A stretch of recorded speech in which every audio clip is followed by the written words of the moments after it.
जय हिंद मेरे प्यारे दोस्तों, आप सभी को दिल खोल के स्वागत है आपके अपने यूट्यूब चैनल एम क्लासेज में। तो ये वीडियो राजस्थान माध्यमिक शिक्षा के जो बोर्ड के स्टूडेंट हैं 10th क्लास के, उनके लिए इंपॉर्टेंट होने वाली है। बच्चों हम इस वीडियो में डिस्कस करेंगे ग्राफी विधि के बारे में। बच्चों ये जो एक वीडियो है ना, ये आपके 4 नंबर पक्के करवा सकती है बोर्ड एग्जाम में। जैसे सभी बच्चों को पता होगा, जो आपका बोर्ड एग्जाम में ग्राफ आता है वो 4 नंबर का आता है, इस बार 4 नंबर का आएगा। यदि बच्चों आपने इसको ढंग से समझ लिया कि ग्राफ विधि कैसे की जाएगी, कैसे ग्राफ बनाया जाएगा समीकरणों का, तो डेफिनेट है कि आप 4 नंबर ला सकते हो। बिल्कुल बिल्कुल ही बेहद ही आसान है, ज्यादा कोई कठिन है नहीं ग्राफ विधि। बहुत सारे बच्चों को लगती होगी, लेकिन मैं कुछ ऐसा तरीका बताऊंगा इस वीडियो में आपको कि आप ग्राफ विधि को आराम से आसानी से हल कर दोगे। यदि आप बच्चों चैनल में पहली बार आए हो तो गुरुजी को गुरु दक्षिणा दो, चैनल को सब्सक्राइब करो, वीडियो को लाइक कर दो और अपने दोस्तों के पास शेयर कर दो। तो वीडियो को स्टार्ट करते हैं बिना टाइम वेस्ट किए। तो देखो बच्चों, आज हम डिस्कस करेंगे ग्राफीय विधि के बारे में। तो मैंने 2 समीकरण ली हुई है। तो पहली बात तो बच्चों ये है कि ग्राफीय विधि क्या काम आती है। तो बच्चों ग्राफीय जो विधि होती है वो रैखिक समीकरणों को हल करने के लिए काम में ली जाती है। याद रहे, सिर्फ रैखिक समीकरण, द्विघात समीकरण नहीं। पहली बात, ठीक है। तो जब आप ग्राफीय विधि को करोगे तो आपको ना सबसे पहले जो इंपॉर्टेंट बात है वो 2 चीजों का याद ध्यान रखना होगा आपको। पहली बात तो ये है कि कोई भी संख्या पॉइंटों में नहीं आनी चाहिए। प्रोसेस तो मैं बताऊंगा आपको कैसे करना है, लेकिन पहले मैं आपको ये बता रहा हूं कि आपको क्या क्या सावधानियां रखनी है जब आप ग्राफ विधि बनाओगे या ग्राफ विधि को सॉल्व करोगे, है ना। तो पॉइंटों में संख्या नहीं फंसनी चाहिए बच्चों। पॉइंटों में फंस रही है तो कुछ मान अलग रखने पड़ेंगे जो पॉइंटों से आपको बचाएंगे, पहली बात। दूसरी बात क्या है बच्चों, आपको प्रत्येक समीकरण में 2 मान निकालने हैं। तो गुरुजी 2 मान का मतलब क्या है ये भी बता दो। 2 मान x के निकालने हैं, 2 ही मान आपको y के निकालने हैं, ठीक है। तो मैं स्टार्ट करता हूँ, स्टेप बाय स्टेप आपको समझाऊंगा। फिर भी कोई चीज आपसे छूट जाती है जो आपको समझ नहीं आती है तो प्लीज आप कमेंट बॉक्स में जरूर पूछ लीजिएगा, क्योंकि डाउट एक बार आपके मन में रह गया तो फिर वो सदा बदा के रह जाएगा और डाउट को हमें छोड़ना नहीं है। आप तुरंत कमेंट बॉक्स में छाप देना। देखो बच्चों, तो समीकरण 1 है, समीकरण 2 है, 2 ही समीकरणों का हम ग्राफ बनाने वाले हैं यहाँ पर, ठीक है। 2 ही समीकरणों का हमारा 10th क्लास में ग्राफ है, ठीक है। तो सबसे पहले आप बनाओगे समीकरण 1 के लिए मानों का बॉक्स। तो आप लिखोगे पहले समीकरण 1 से। तो जो आपने समीकरण 1 ले ली, x प्लस में 3y बराबर में 6। यहां तक आप काम कर लोगे तो आपको ना x और y के मान सोचने पड़ेंगे। अब वो आपकी मर्जी है, आप क्या सोचोगे। अलग अलग बच्चा अलग अलग मान सोचता है, ऐसा बिल्कुल भी नहीं है कि आपने जो सोचा वही आपके जो बगल में बैठेगा बच्चा बोर्ड एग्जाम देगा वो भी सोचेगा, अगला भी सोचेगा। ऐसा कुछ भी नहीं है, इसमें आपकी मर्जी चलेगी। आप अपनी मर्जी के क्या हो, मालिक हो।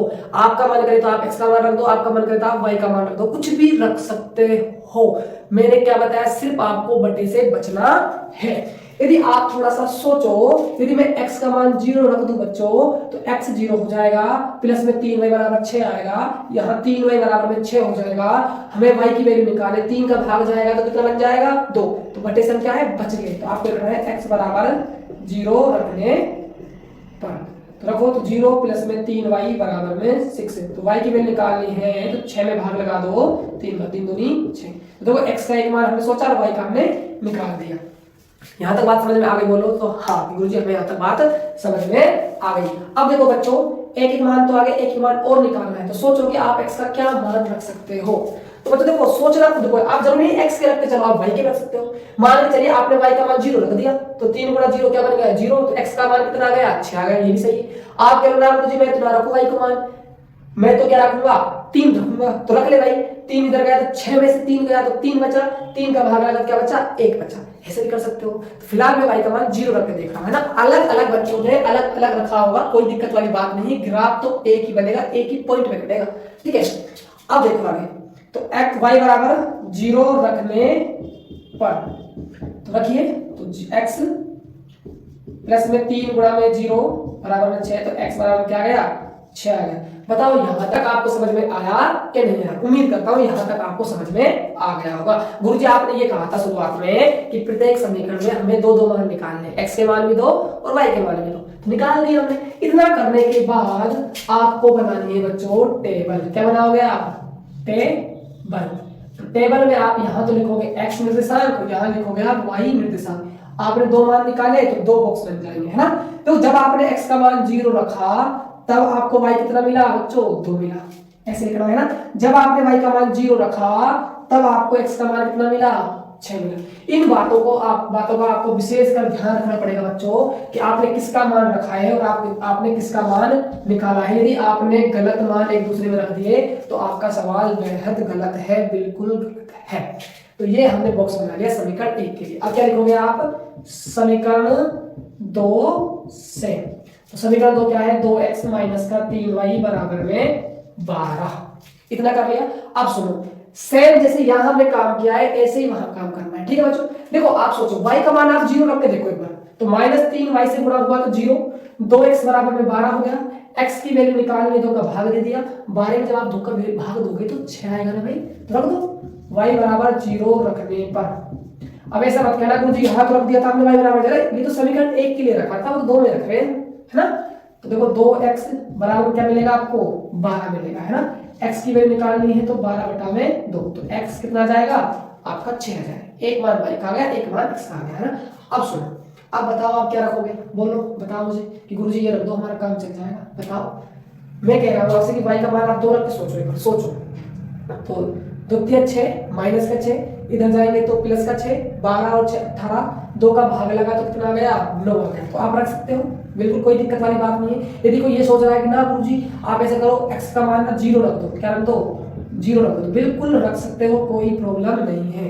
0 रखोगे तो 2 × 0 माइनस का 3y बराबर में 12, तो माइनस का 3y बराबर में 12, तो y की वैल्यू आ जाएगी -4।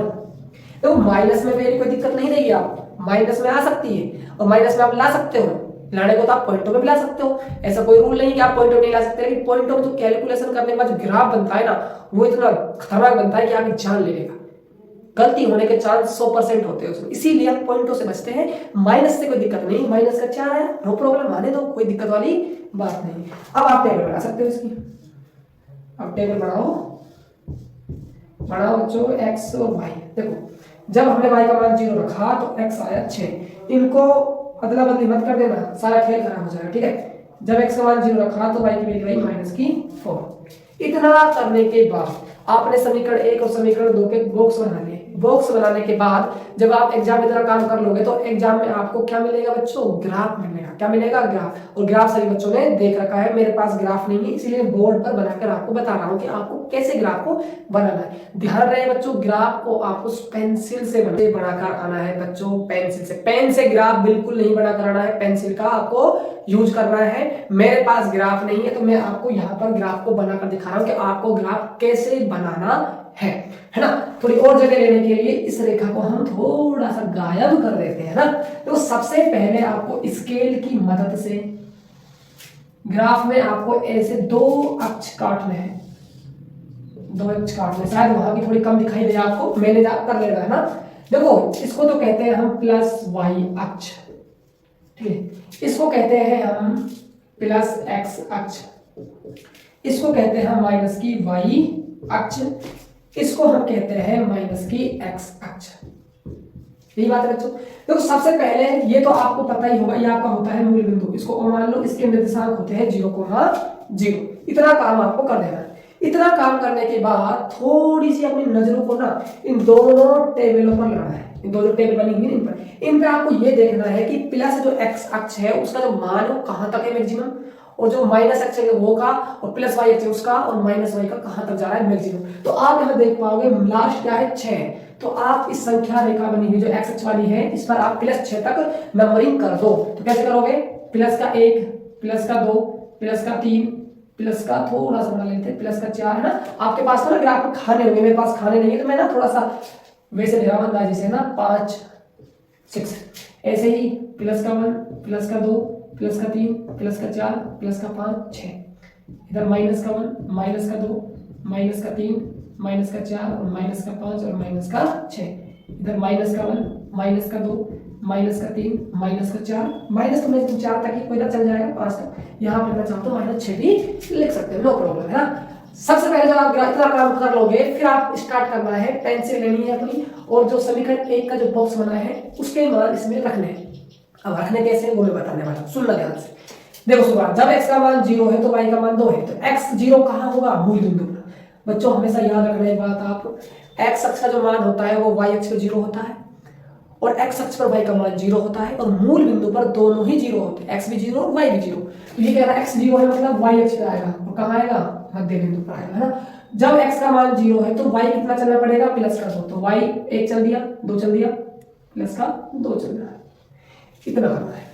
भाई x का मान 0 है, y का मान कितना है 2, तो 1 और 2 प्लस का है तो हम प्लस y अक्ष की तरफ चले, माइनस का होता तो हम माइनस y अक्ष की तरफ आते। इतना करने के बाद इसको थोड़ा सा ऐसे गोला सा कर देना है। इसको गोला सा करने के बाद जो ये बिंदु आया है इसके आपको निर्देशांक लिख देना है। मान लीजिए हम इसको a मान रहे हैं पॉइंट, इसके निर्देशांक क्या है, तो बच्चों आप हमेशा याद रखना पहले लिखा जाता है x अक्ष का निर्देशांक, उसके बाद y का।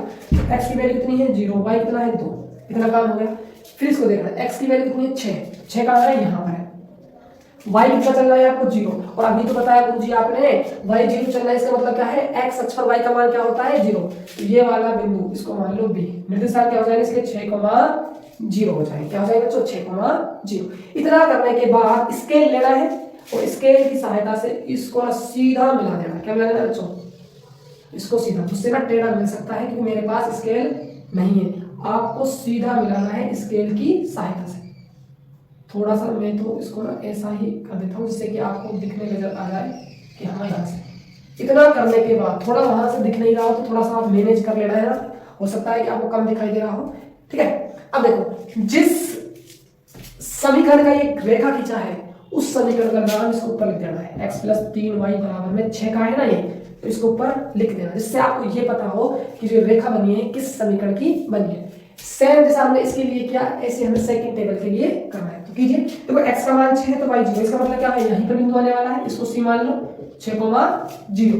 x का मान 0 है, y - 4 है, x 0 कहां होगा यहाँ, y - 4 कहां होगा, इस बार माइनस y अक्ष पर यहाँ, इसको a b c इसको मान लो d। निर्देशांक क्या है, x की वैल्यू 0, y की वैल्यू -4। इतना करने के बाद आपको इसको मिला देना है स्केल की सहायता से, ऐसे है ना। स्ट्रेट आएगी लाइन, सीधी आएगी बिल्कुल, है ना, टेढ़ी मेढ़ी नहीं आएगी। मेरे पास स्केल नहीं था इसलिए थोड़ी टेढ़ी मेढ़ी हो सकती है। अब देखो इतना काम कर लिया, किस बॉक्स की समीकरण का रेखा है ये, 2x - 3y बराबर में 12 आपको लिख देना है। इतना करने के बाद आपको ग्राफ को ध्यान से देखना है और आपको ग्राफ में ये देखना है कि दोनों रेखाएं एक दूसरे को कहां पर काट रही है।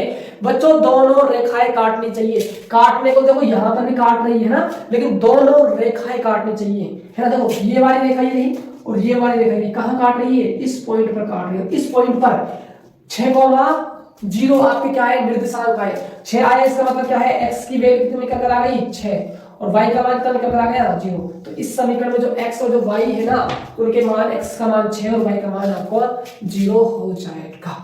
तो ऐसे ग्राफ विधि की जाती है, ग्राफ के अंदर ऐसे पॉइंटों को दिखाया जाता है और ऐसे ग्राफ विधि से रैखिक समीकरणों के हल निकाले जाते हैं। तो बच्चों ये वीडियो आपको कैसी लगी, यदि आपका कोई भी डाउट, किसी भी प्रकार का डाउट शेष रह गया हो तो आप हमें कमेंट बॉक्स में जरूर बताइए, हम आपको जरूर रिप्लाई देंगे। और ऐसे ही हमारे चैनल पर जो इंपोर्टेंट टॉपिक वाइज आपको वीडियो मिल रही है तो आप इनका जितना हो सके उतना लाभ उठाइए और जितना हो सके अपने दोस्तों के पास शेयर कीजिए। और चैनल पहली बार आए हो तो प्लीज चैनल को सब्सक्राइब कर लेना, वीडियो को लाइक कर देना, बेल आइकन घंटी को प्रेस जरूर कर दिया करो भाई, क्योंकि जैसे मैं न्यू वीडियो डालूंगा तो उससे नोटिफिकेशन आपके पास सबसे पहले पहुंचे, जिससे कि आप वीडियो को वॉच कर सके। तो मिलते हैं नेक्स्ट वीडियो में इसी तरह इंपोर्टेंट टॉपिक के साथ, तब तक के लिए जय हिंद जय भारत।